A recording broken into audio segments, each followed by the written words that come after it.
Welcome to all. Problem chapters ഒക്കെ complete ആയി. ഇനി നമുക്ക് എടുക്കാനുള്ളത് ഇൻവെസ്റ്റർ പ്രൊട്ടക്ഷൻ എന്ന് പറഞ്ഞിട്ടുള്ള ഒരു ചാപ്റ്റർ ആണ്.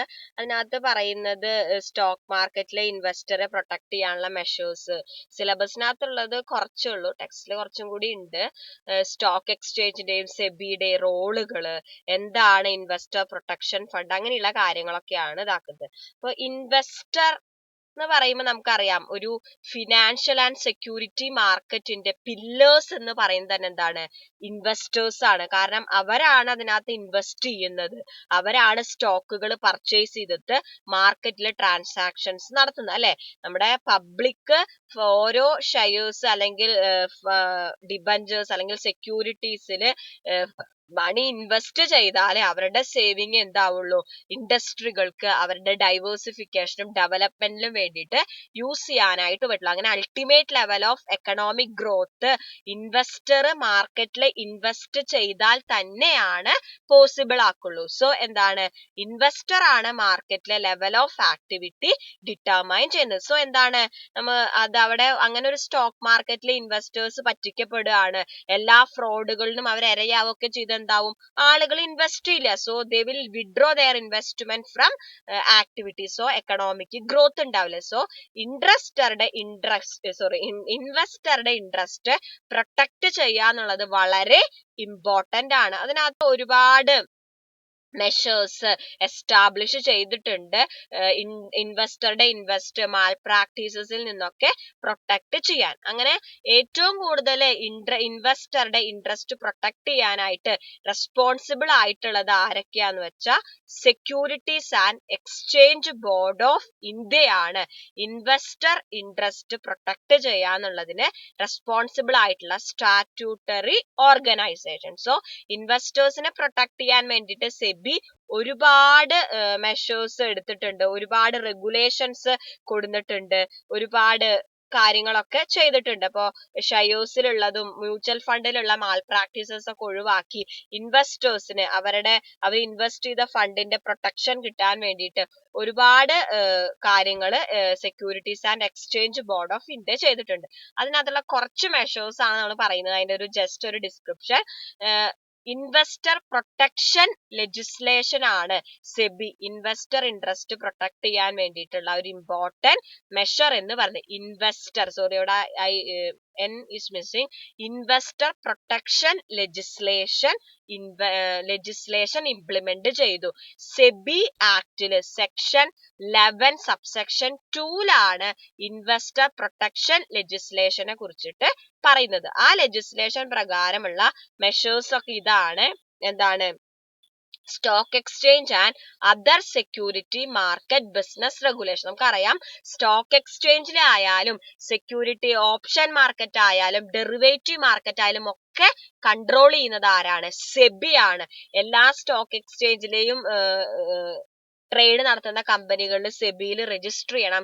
സ്റ്റോക്ക് എക്സ്ചേഞ്ചുകൾ അവരുടെ കൃത്യമായ ഫയലുകൾ റെക്കോർഡ് ചെയ്യണം. സോ ഓൾ ഓവർ സ്റ്റോക്ക് എക്സ്ചേഞ്ചും സെക്യൂരിറ്റി മാർക്കറ്റും സെബി കൺട്രോൾ ചെയ്യുന്നുണ്ട്. അപ്പൊ അവിടെ ഒരാൾ നോക്കാനുണ്ട് എന്ന് അറിയുന്ന കാരണം അവിടെ എന്ത് ചെയ്യില്ല, ഒരുപാട് മാൽ പ്രാക്ടീസസ് ഒഴിവാക്കും.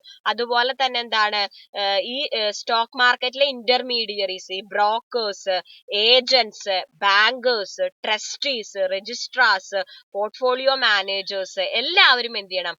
രജിസ്റ്റർ ചെയ്യണം. അങ്ങനെ രജിസ്റ്റർ ചെയ്തവർക്ക് മാത്രമാണ് സ്റ്റോക്ക് എക്സ്ചേഞ്ചിൽ ഷെയർസ് വാങ്ങാനും വിൽക്കാനും പറ്റുള്ളൂ. സോ നമ്മളൊക്കെ ബ്രോക്കേഴ്സിലൂടെയാണ് ഷെയർസ് വാങ്ങാനും വിൽക്കുള്ളൂ. ഇങ്ങനെ രജിസ്റ്റർ ചെയ്യണമെങ്കിൽ ഒരുപാട് ക്രൈറ്റീരിയാസ് ഉണ്ട്.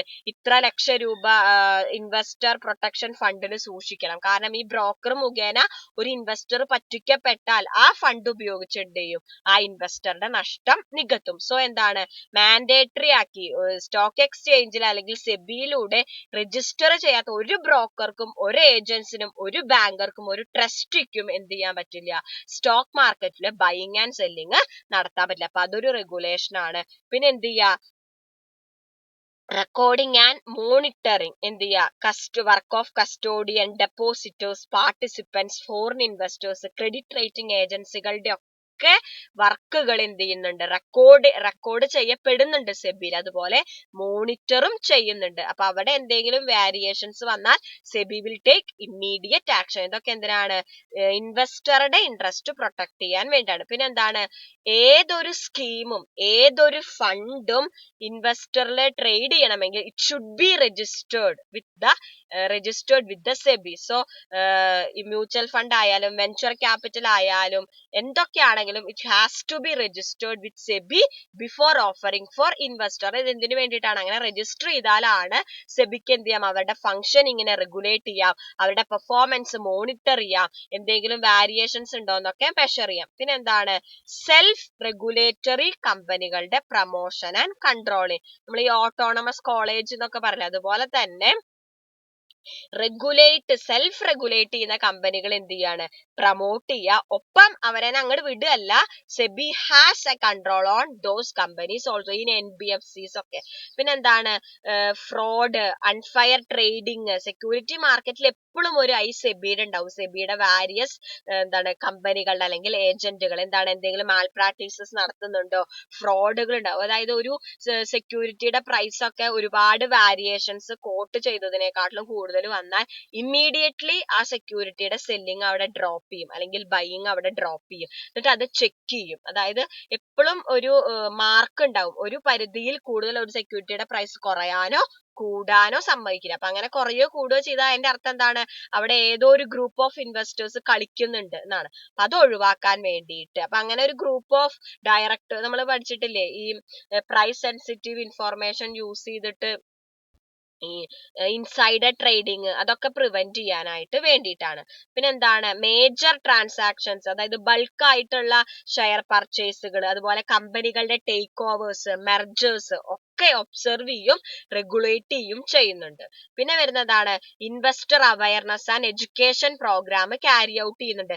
ഇൻവെസ്റ്ററുടെ റൈറ്റ്സ് എന്തൊക്കെയാണ്, അവരുടെ ഒബ്ലിഗേഷൻസ് എന്തൊക്കെയാണ്, അവരുടെ കംപ്ലൈൻസുകൾ എങ്ങനെയാണ് ഫയൽ ചെയ്യേണ്ടത്, അവരുടെ ഗ്രീവിയൻസുകൾ എങ്ങനെ സബ്മിറ്റ് ചെയ്യാം, സെബിയിലേക്ക് എങ്ങനെ അവരുടെ പരാതികൾ അയക്കാം, എന്തൊക്കെ കാര്യങ്ങൾ അവർക്ക് ഇടപെടാം കമ്പനികളുടെ, അവരുടെ rights and obligations and also their responsibilities, അവരെ ബോധവാന്മാരാക്കാനുള്ള ഒരുപാട് പ്രോഗ്രാമുകൾ, സെമിനാറുകൾ, വെബിനാറുകൾ, വർക്ക്ഷോപ്പുകൾ, ഓൺലൈനായിട്ട് നമ്മൾ അഡ്വർടൈസ്മെന്റ് ഒക്കെ പറയുമ്പോൾ അങ്ങനെയുള്ള കാര്യങ്ങളൊക്കെ സെബി ക്യാരി ഔട്ട് ചെയ്യുന്നുണ്ട്. പിന്നെന്താണ്, ഈ രജിസ്ട്രാർ, അതുപോലെ ബ്രോക്കേഴ്സ്, അതുപോലെ അണ്ടർ റൈറ്റേഴ്സ്, കൺസൾട്ടൻസ്, അവർക്കൊക്കെ പ്രോപ്പർ ട്രെയിനിങ് പ്രൊവൈഡ് ചെയ്യുന്ന ട്രെയിനിങ് പ്രോഗ്രാമുകൾ ഇനീഷ്യേറ്റ് ചെയ്യുന്നുണ്ട്.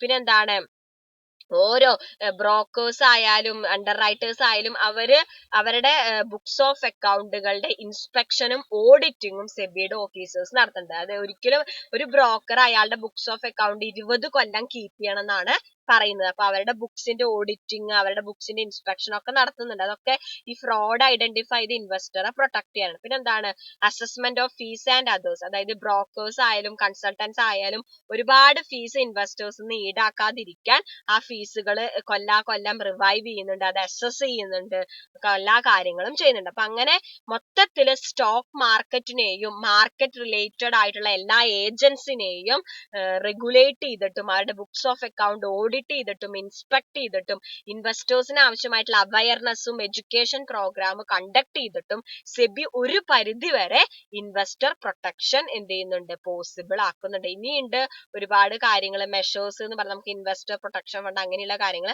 അപ്പൊ ജസ്റ്റ് ഒരു ഔട്ട്ലുക്ക് ആണ് സെബി എന്തൊക്കെയാണെന്നുള്ളത്. സോ സെബിയുടെ റോൾ ഇൻ ഇൻവെസ്റ്റർ പ്രൊട്ടക്ഷൻ എന്ന് ചോദിച്ചാൽ നമ്മൾ എഴുതേണ്ട കുറച്ച് കാര്യങ്ങളാണ്. എന്താണ്, ഒന്നാമത്തെ കാര്യം എന്താണ്, ഒരു legislation, investor protection legislation under section 11 subsection 2 of SEBI's act. പിന്നെ കുറച്ച് മെഷേഴ്സ് എടുത്തിട്ടുണ്ട്, സ്റ്റോക്ക് എക്സ്ചേഞ്ചിനെ സെക്യൂരിറ്റി മാർക്കറ്റിനെ റെഗുലേറ്റ് ചെയ്യുന്നുണ്ട്, ബ്രോക്കേഴ്സ് ഒക്കെ രജിസ്റ്റർ ചെയ്യണം, പിന്നെ ഓരോ കസ്റ്റോഡിയന്റെയും എല്ലാ കാര്യങ്ങളും റെക്കോർഡ് ചെയ്യുന്നു, മോണിറ്റർ ചെയ്യുന്നുണ്ട്, പിന്നെ ഇൻവെസ്റ്റ്മെന്റ് സ്കീമുകളൊക്കെ സെബിയിൽ രജിസ്റ്റർ ചെയ്യണം, പിന്നെ promotion and controlling of self regulating companies, പിന്നെ എന്താണ്, അൺഫെയർ ട്രേഡിങ്ങും ഫ്രോഡ്സുകളുടെ മുകളിലൊക്കെ എപ്പോഴും ഒരു ചെക്ക് ഉണ്ട്, പിന്നെ അവരെപ്പോഴും മാർക്കറ്റിനെ ഒബ്സർവ് ചെയ്യുന്നുണ്ട്, മേജർ ട്രാൻസാക്ഷൻസ് റെഗുലേറ്റ് ചെയ്യുന്നുണ്ട്. ഏറ്റവും പ്രധാനപ്പെട്ടത് investor education and awareness program conduct ചെയ്യുന്നുണ്ട് to make them aware of their rights, responsibilities and obligations. പിന്നെ ഇൻവെസ്റ്റർക്ക് നല്ല സർവീസ് കിട്ടാൻ വേണ്ടിയിട്ട് ഇന്റർമീഡിയറീസിനെ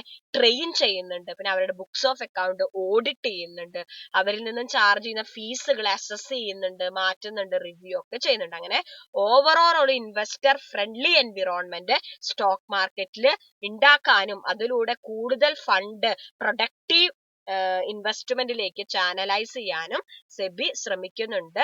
so it is the responsibility of SEBI to make assure the investor protection. Clear ആയെന്ന് വിചാരിക്കുന്നു. എന്തെങ്കിലും ഡൗട്ട്സ് ഉണ്ടെങ്കിൽ ചോദിക്കുക. Thank U.